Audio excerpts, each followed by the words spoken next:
30 metr, 30 metr. Men psix odam emasman, kambag'al odam emasman. Pullarim o'zimga dastlashli, figuralarim dastlashli, Instagramda blogimam pakashda o'zimga dastlashli. I menga kirishgan odam har kun yozadi, "Doni sen bizga pizdes motivatsiya beryapsan" deyshadi.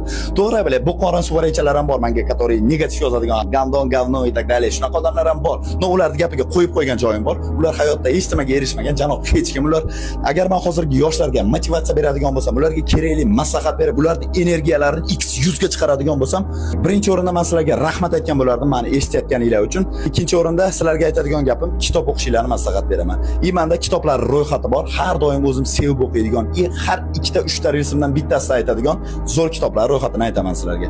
Birinchisi bu George Clason, Babilonlik eng boy odam. Ikkinchisi bu Robert Kiyosaki, boy ota, kambag'al ota. Uchinchisi bu Robert Greene, hokimiyatning 48 qonuni. Agar sizlar shu paytgacha kitob o'qimagan bo'lsanglar, bitta shu kitoblarni o'qib ko'ringlar, tushuninglar ular, hayotda sinab ko'ringlar, kitobda aytilgan narsalarni kommentariyaga yozib ketinglar, hayotinglar qanaqa bo'lgani kitob o'qigandan keyin qaysi tarafga o'zgardi.